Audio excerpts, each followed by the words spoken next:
of our children, but instead it functions just so much to destroy the same children of our country that it was formed to take care of their interest.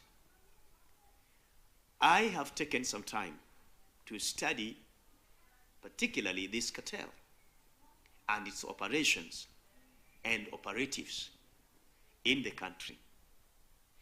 This particular institution has not only featured, is not featuring for the first time.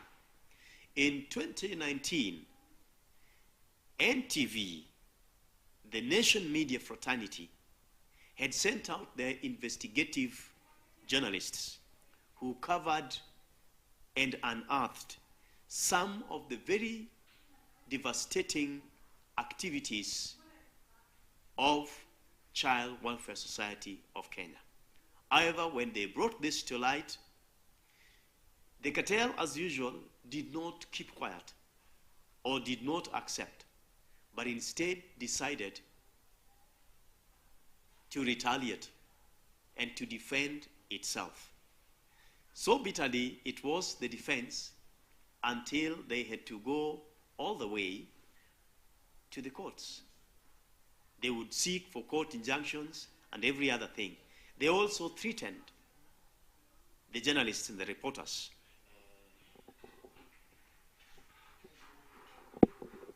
Sorry, I think this issue over cartels imekuwa mentioned not only you but many people. What do you really think is the aim of these cartels, and where are they affecting most? Thank you so much. Like I have said, tonight I am dealing with this particular one cartel. This one cartel, we know that we have children in this country that are vulnerable. Children who need the help of all of us, but children who need to be taken care of by our government. And these cartels operate to obstruct not only justice, but also to defeat the cause of justice and also obstruct service delivery for our children. You perhaps would want to look at our children in the light of our Constitution, because the rights of children and how we can protect our children is well articulated in our Constitution. And precisely, I would want to refer you to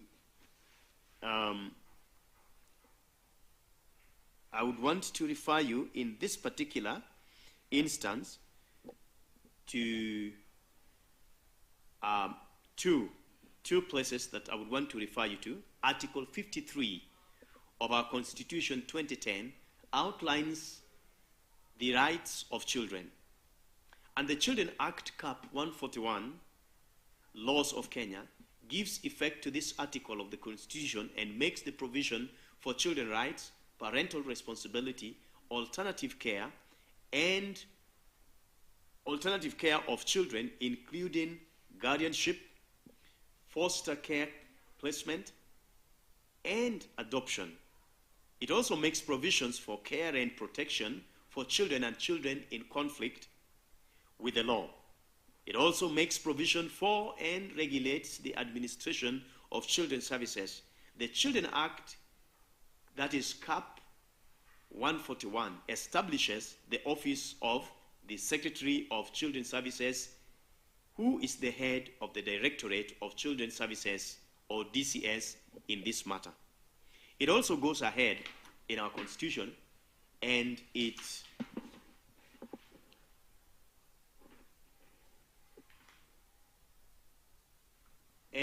at the same time, it also sets out the National Council for Children's Services. Now, the reason I am talking about this is I want to go back and look at what have been some of the activities and the problems that the children, the Directorate of Children Services, or now known as the Directorate of Children Welfare Services, has encountered with this particular cartel. When NTV in 2019 dug out into the operations of this, they discovered that the Child Welfare Society of Kenya had abused the rights of the children by putting our children in their facilities. Some of those facilities is Mama Ngina Children's Home, among others. And there is inhumane treatment that was noticed. This misappropriation of funds or resources. The special needs children get harmed in the name of medical care, where it was also discovered that some of the clinics that our children were being taken in these institutions were being taken to were very pathetic and very horrific in their nature. And therefore, some children were either maimed or some died. This truly is unfair. So the children's rights were violated, plus also, you would also understand that quite a number of some children have disappeared under what we call child trafficking. The harvesting of organs. And this was not only seen or brought out by NTV. Kenya National Commission on Human Rights had also weighed in on the same thing. But as this was going on, they were resisting. And they have put on a resistance to a very serious extent. To the extent that the former governor of Nairobi County, the Honorable Mike Mbuvi Sonko, also weighed in. And my interest with what Mheshimiwa Sonko was doing is, and I will tie it to one child that this country had seen, how this child was tortured and humiliated, treated in a very inhumane way. This child is none other than baby Sagini. You and I remember some time ago when baby Sagini's eyes were gouged out, an experience that no one would want to see any child going through, leave alone your own child. And therefore, Honorable Sonko had links with some specialists, health and medical specialists, an arrangement with them to be able to help baby Sagini. The Honorable Sonko was not asking for any amount of money from anybody. He wanted to do this as part of charity that he offers around to other children. But unfortunately, why do I bring in baby Sagini, and why do I mention baby Sagini with regard to this particular cartel? It is because baby Sagini is under the care of this particular cartel, the Child Welfare Society of Kenya. And baby Sagini is purported to be in Mama Ngina Children's Home, which Mama Ngina Children's Home, you should take a little more time to look at it, at its story with other children, and you will be really, really disgusted at the way that children are being treated there. Not only children, but even the relatives. For instance, even baby Sagini's mother has been mishandled. But again, why do I look at this? I'm looking at this because this particular institution that has turned itself out to be a cartel, the Child Welfare Society of Kenya, has been for over 10 years, over a decade now, drawing from the exchequers. That is, budgetary allocations have been given to this particular cartel. Yet this particular cartel is not a state corporation. So one wonders how this particular cartel has been drawing from the exchequer, even at the expense of the Directorate of Children's Welfare Services, which is a state department within the government of Kenya. which is domiciled at the Ministry of Labor and Social Protection. It will perhaps interest you to note that this particular cartel has a workforce of over 200 personnel, vis-a-vis the workforce of the State Department of and the Directorate of Children Welfare Services, which has, to the best of my knowledge, 1,000, which is well represented as in order to execute their mandate. Children's Service is a national function executed by the Directorate of Children's Services and overseen by the National Council of Children Services. The Directorate of Children's Services has presence at the national level, regional level, county level, constituency level, sub-county level, and community levels, with a staffing of 1,244 officers and 3,500 child protection volunteers countrywide. The National Council for Children's Services operates at the national level and carries its mandate at the county, sub-county, and ward levels through the Children Advisory Committees. The mandate of the Directorate of Children's Services is outlined in Section 38 of the Children Act Cap 141 and can be summarized in 6 broad areas, namely: 1, promotion of child rights and welfare services; 2, prevention and protection of children from abuse and neglect; 3, response and rehabilitation for child protection violation, and operates 30 statutory children institutions; 4, enhancement of institutional capacity for effective service delivery; 5, regulation and coordination of implementation of child protection systems; and 6, development and utilization of information management systems. Why do I look at the responsibilities that this department, the State Department, has vis-a-vis this cartel?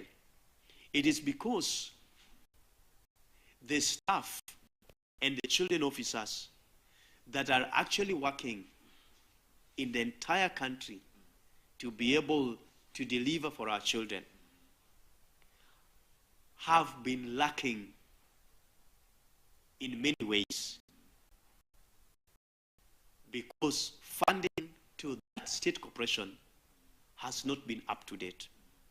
So oftentimes I have gathered that children officers have been forced to dig deep into their own pockets in order to even go to see the children that need to be seen, and also to make calls.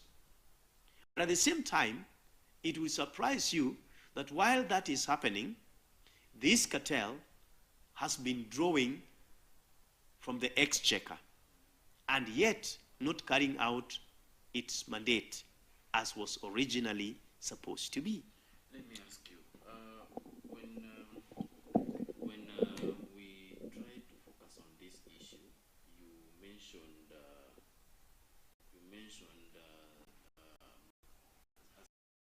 Baby Sagini? Yes. What maybe was behind this Baby Sagini that some of the individuals doesn't understand? Well,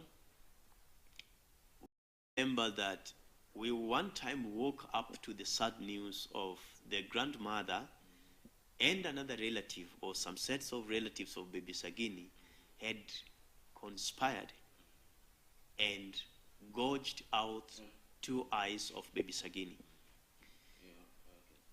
I believe very much that their intent was to kill this child. But this must have been a very excruciating experience that they put this child through. We saw this case go to court, but fortunately, who is God? Fortunately, baby Sagini survived. Baby Sagini didn't die. But you can see and look at this pain that this child has gone through. It is not one that we would want to sit pretty and watch and see. So baby Sagini lost sight completely. And baby Sagini cannot see anymore. Do we have any information? That will give the reason behind his loss of sight? His loss of sight was because of the eyes being gouged. Pengine niseme katika lugha ya Kiswahili. Baby Sagini aling'olewa macho. What was the reason behind the reason? Hatuwezi tukajua sana, lakini it must have been family feuds. And how are the cartels now coming in between this issue? Now, this is how the cartel comes into this issue. Yes. The cartel applied, I believe so, and was given rights to take care of baby Sagini. Because you understand that when a child's life is in danger, especially from the very community where the child lives and is born, then those children are taken away from such places in order to safeguard them and to protect them. And this must have been the case with the Child Welfare Society of Kenya. So baby Sagini ended up finding himself at Mama Ngina Children's Home. And while in Mama Ngina Children's Home, baby Sagini's mother has been denied the opportunity to be able to see his own son. That is not easy. It is something which is a little bit complicated. And if I may ask, is there any ways the government has contributed to chip in this issue?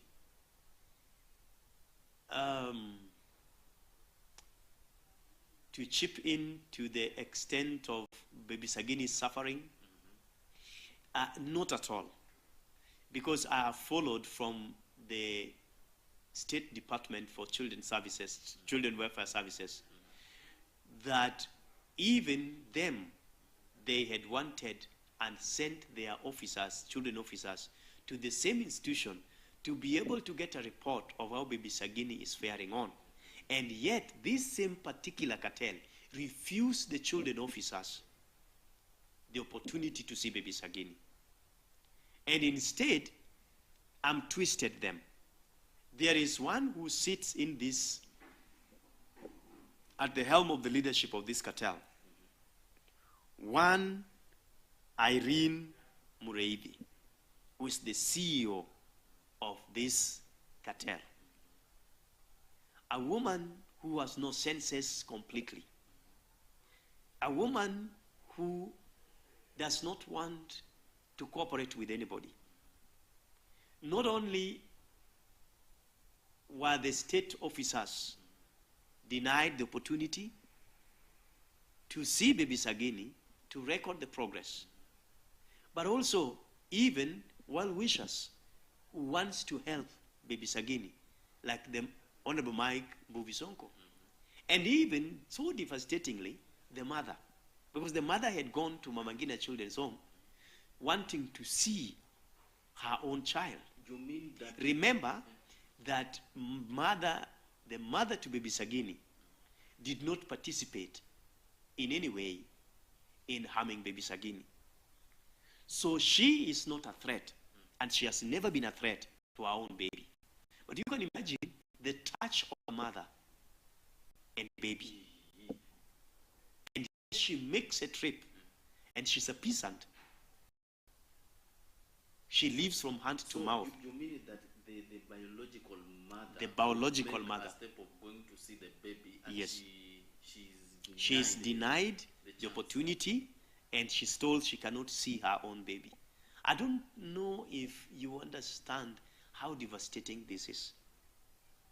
Because first of all, look at it, that you had a baby who is very healthy. And then all of a sudden, your baby's eyes are gouged out. Your baby loses eyes completely. Your baby is then taken away to a place that is supposed to offer him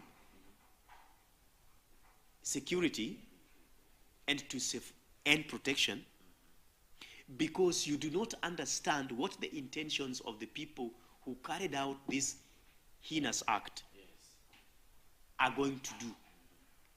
And you cannot be able to accept it because she lives in Kisi, which is far away. So somebody had to offer her transport, plus also accommodation, because she's not a resident of Nairobi. And then she's making headways to be able to see her own child. And this cartel tells her, of our dead body, you can't see your own baby. This becomes extremely devastating. And you can be able to see this. Are they the same cartels that are controlling the economy of this country?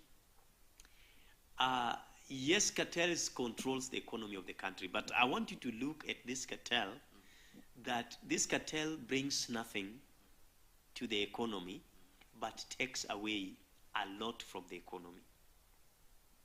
Because, for instance, this cartel does not make any contributions to the government.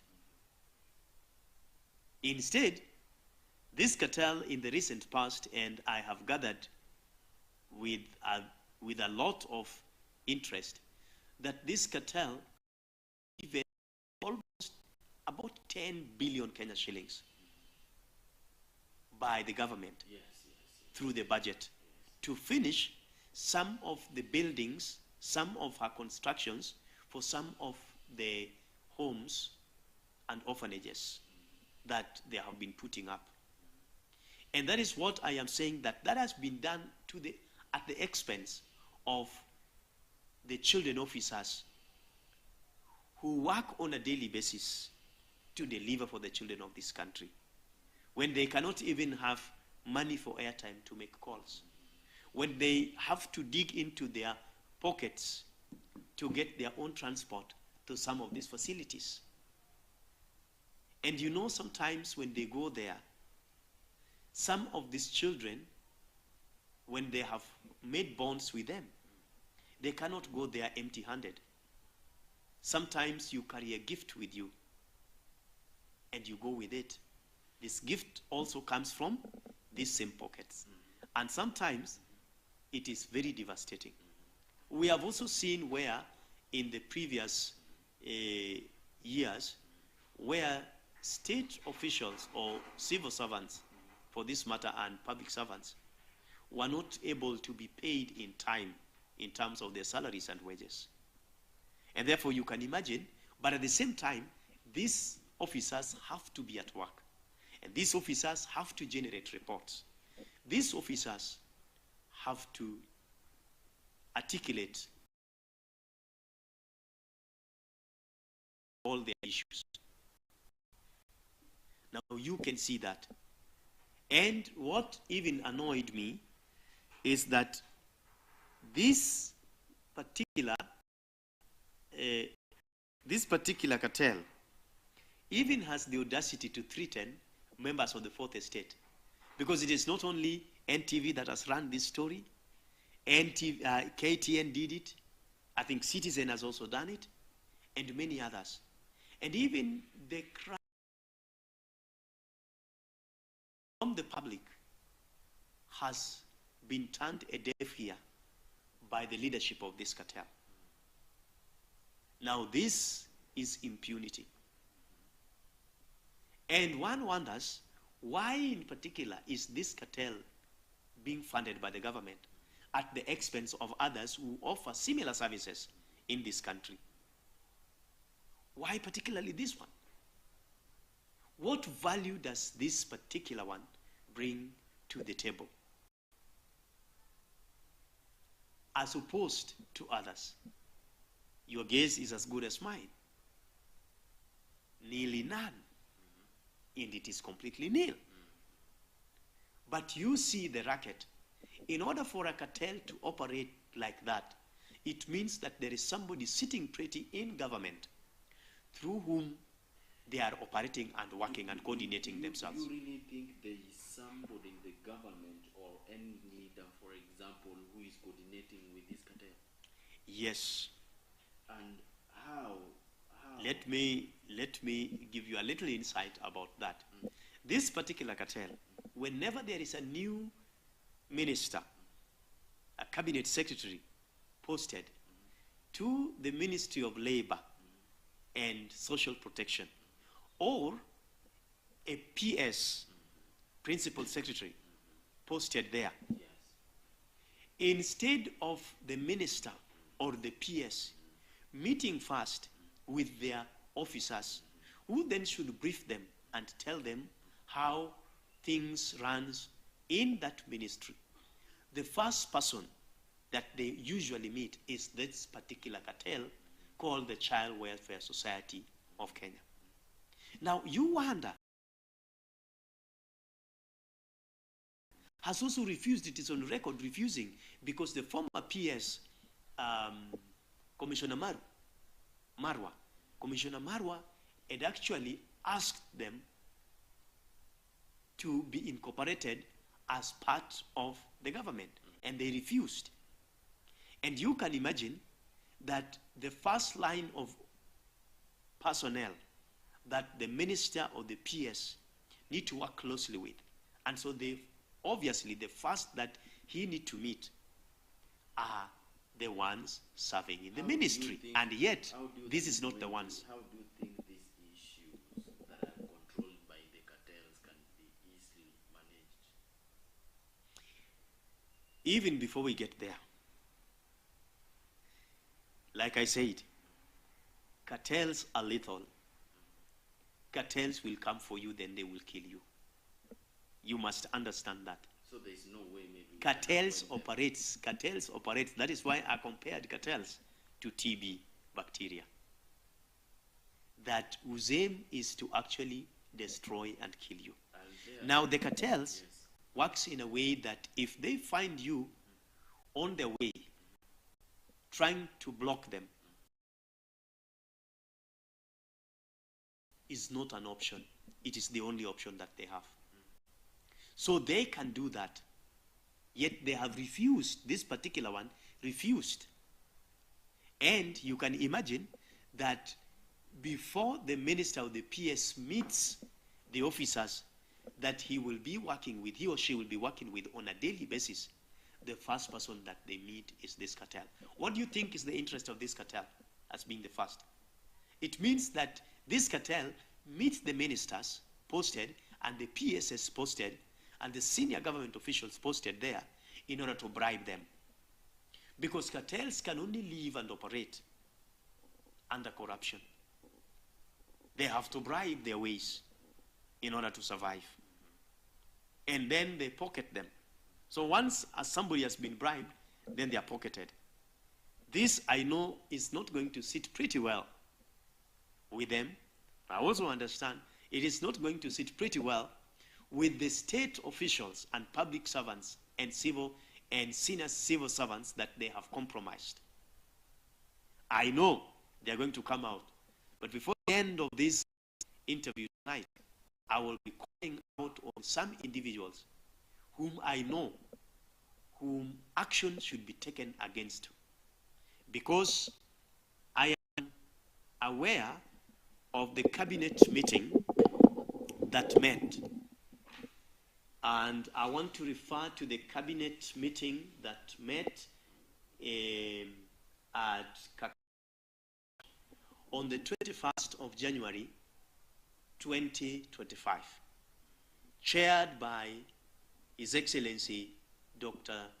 William Samoei Ruto. What do you mean? You mean that he is... No, I don't mean that. That cabinet meeting that met brought out some of the far-reaching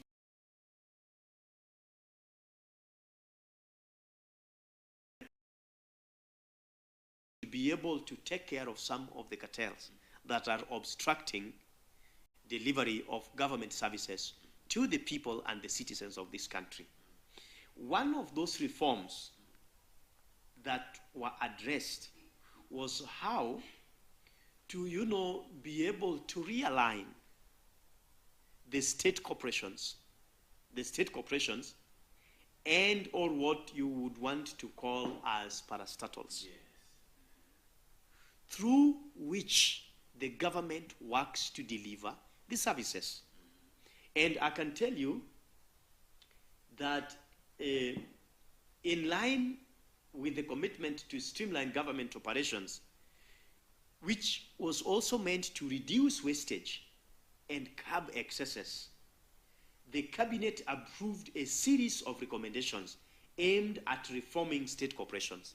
Now, I want you to listen to me on this, and any Kenyan watching should take interest in this.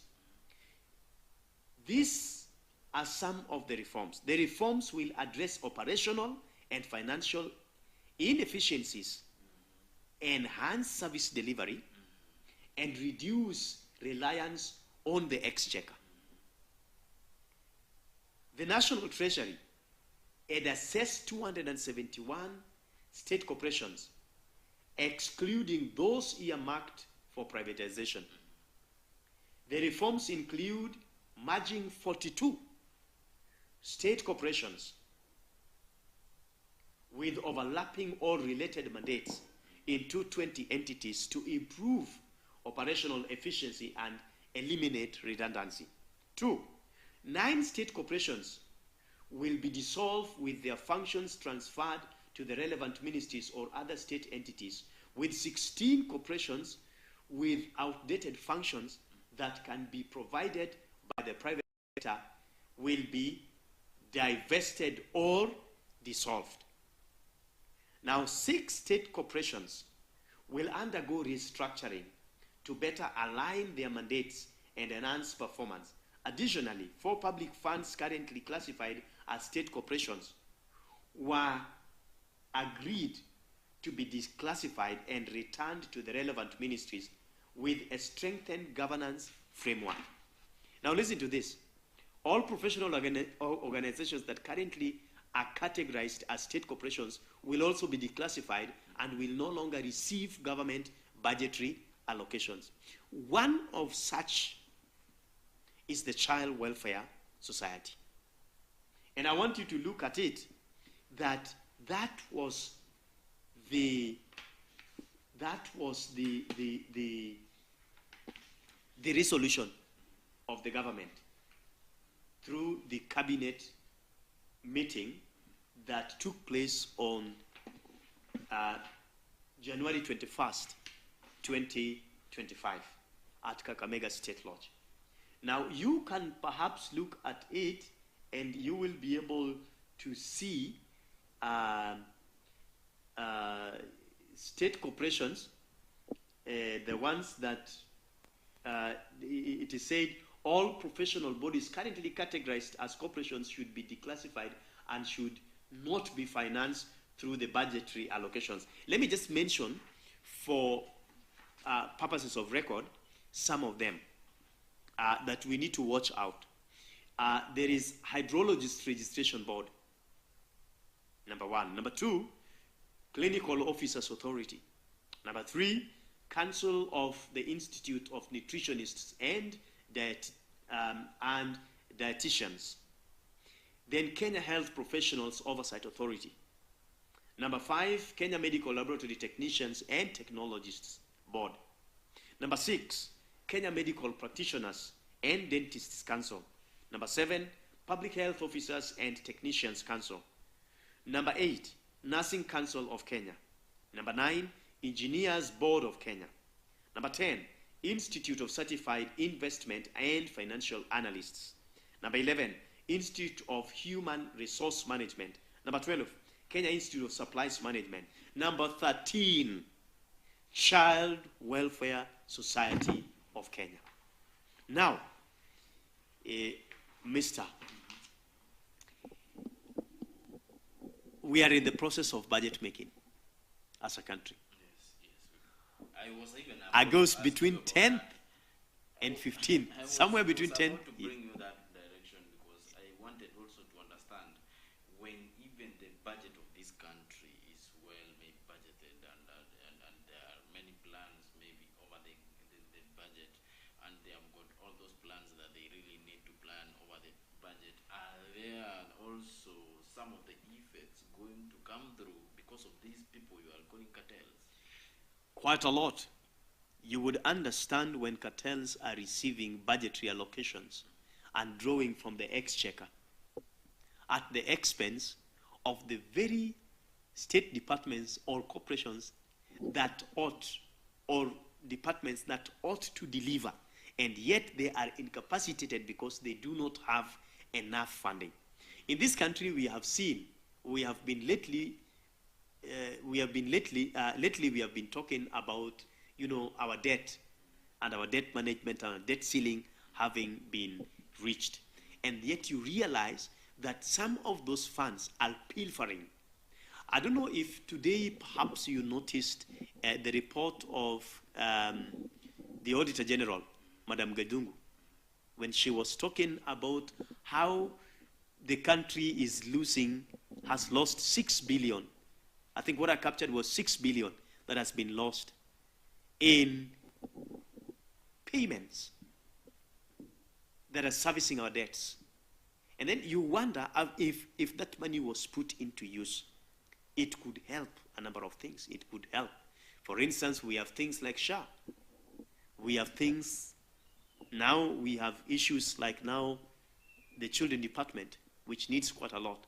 So if you look at it, what my interest is in this, I want to call out on the minister or this cabinet secretary, National Treasury, and economic planning, and national economic planning.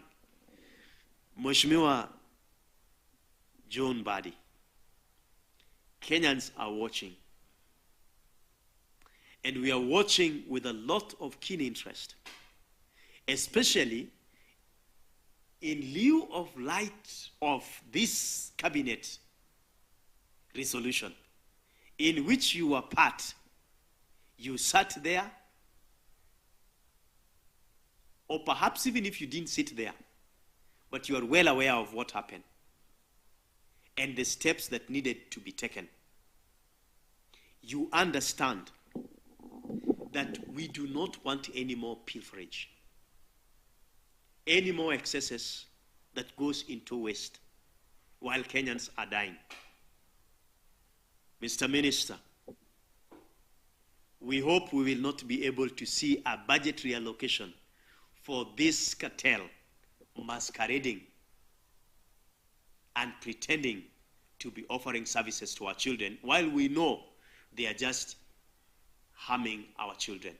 What my interest was, in particular, with regards to this, is that this particular cartel, when the Children Act was being formulated, was being worked on, they actually pushed themselves to be part of the state corporations, to be part of the beneficiaries of the Children Act.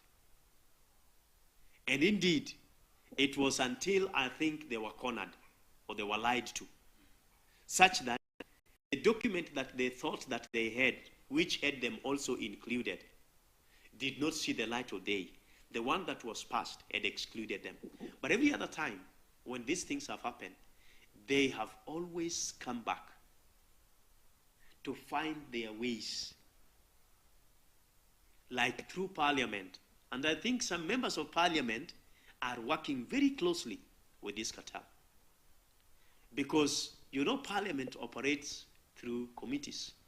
And the committee in charge, I don't know for what reason, they have always excused the bad behavior of this particular cartel, even when they have called this cartel before them.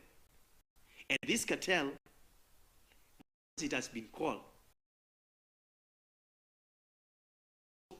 a number of times and had meetings and sessions with the State Department officials, including the PS. Now, sir, because of the interest of time, maybe, I don't know whether you can make Kenyans to understand what you really think we should do to fix the nation mission, because whatever we are trying to drive at is the solution that can maybe dissolve this problem, which is caused by mostly cartels. One, it will not take the government to fight and defeat cartels.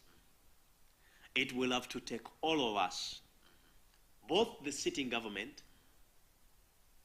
the national government, the county government, and the people of this country. Why do I say that? It must be the concerted efforts of all of us to identify these cartels, to see their devastating or the ripple effects which are devastating on ourselves, and be able to stand and say no to them.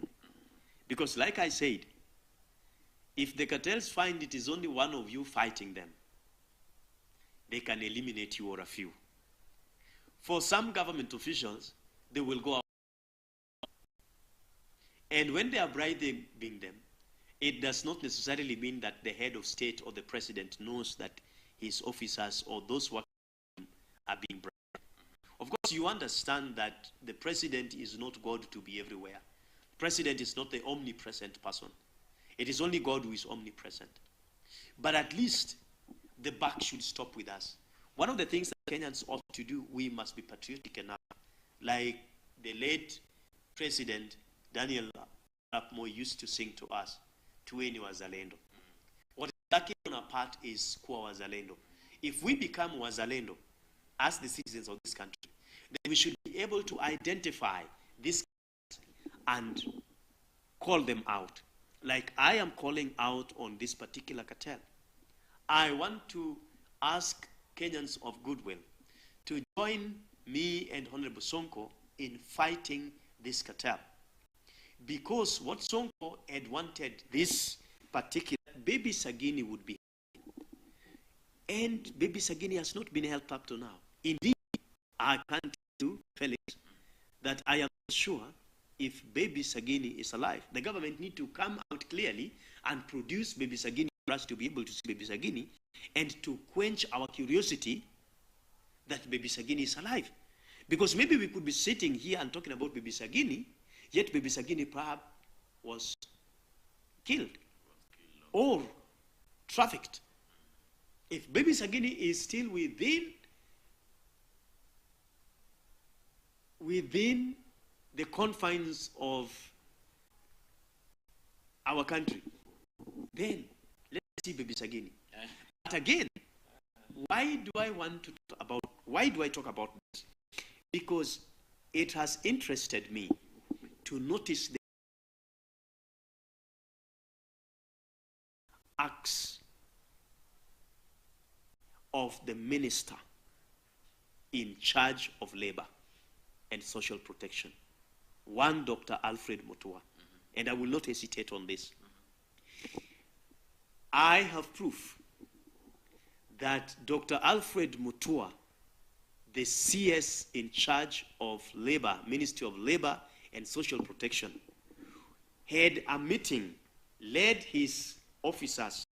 They went to a meeting with the Departmental Committee on Social Protection regarding the proposed declassification and defunding of the Child Welfare Society of Kenya.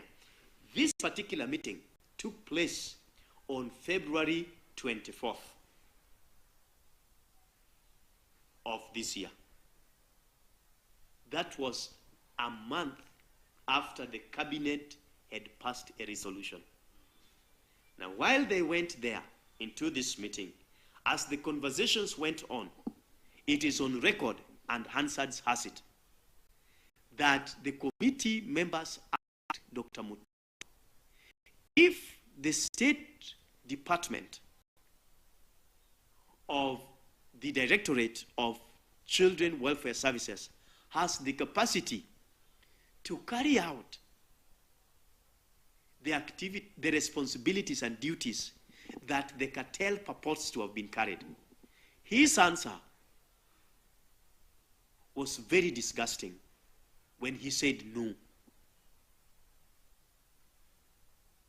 Your Excellency, this is not rumors. You can check the Hansard Parliament and be able to find this and verify what I am talking about. That means that you serve with a minister in your own government who is supposed to serve to advise you and to carry out the implementation of the resolutions of the cabinet meetings. And yet, this particular minister, the minister of the state, chooses to go against the resolutions of the cabinet. Then, Mr. President, who is Dr. Alfred Mutua working for? Because I am sure when Alfred Mutua is saying that the State Department has no capacity to carry out the mandates purported by the cartel to be carrying out, Dr. Alfred Mutua knows and is aware that the State Department has, like I had read and indicated before, and let me repeat, as 1,244 officers and 3,500 child protection volunteers.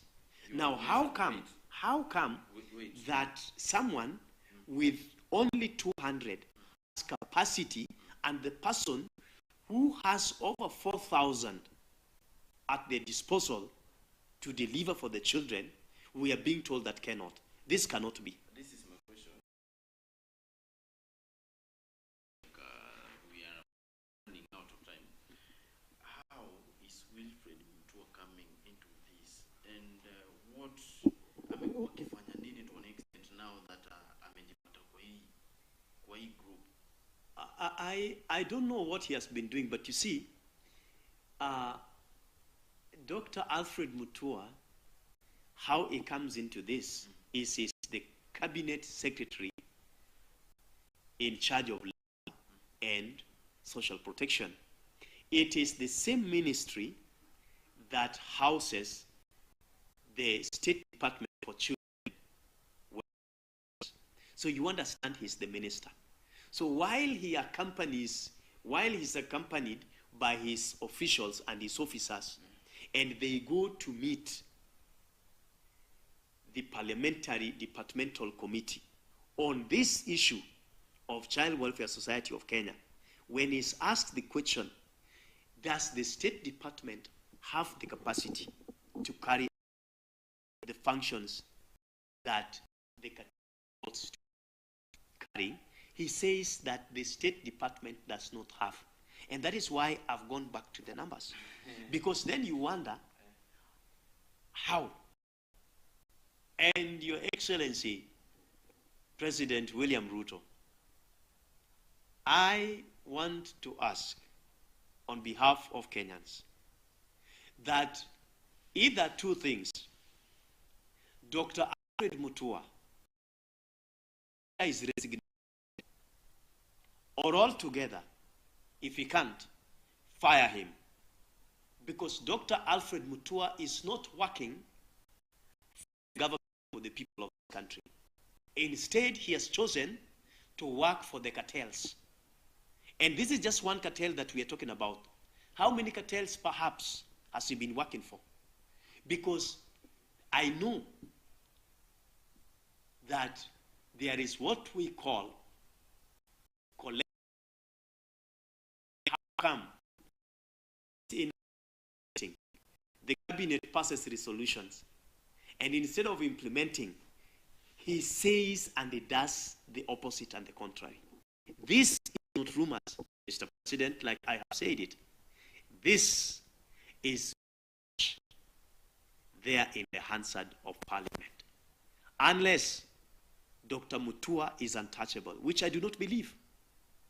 Unless we live in the country and in a jungle, like the book I read before, some time back, in which I was examined when I was in high school, The Animal Farm, Shamba la Wanyama, where they said all animals are equal, but some are more equal than others. I do not think that Dr. Alfred Mutua ought to be in government.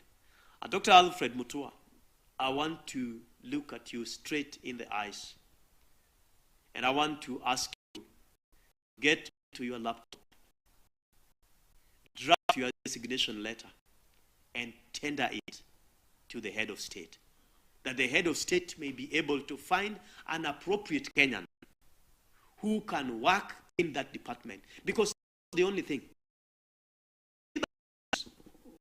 Remember, Dr. Alfred Mutua had for wrong reasons altogether, and he has been hiding. You remember our children, you remember our own Kenyan citizens out there who have been suffering, while Dr. Mutua has been at the helm. It's very devastating. But, Mr. Felix, even though time is running out, please allow me to say this. Why do I get so interested in anything that affects the lives of our children? It is because our children are our future. Our children are our future. If we do not take care of our children, then we have no future. Perhaps I want you to cross the borders of our country, cross the borders of our continent, take a flight, go to Sweden, study a little bit what is happening in Sweden. Sweden is actually, for some time, has actually been offering other nationalities who can and who are willing to give birth, to become pregnant for them and to bear children for them. Why? Because they see that their future is threatened. Because we cannot afford to lose people like Baby Sagini. Baby Sagini is not dead. Baby Sagini's sight can still be saved to an extent. At least he can have senses. You just say that they can recover the sight. They can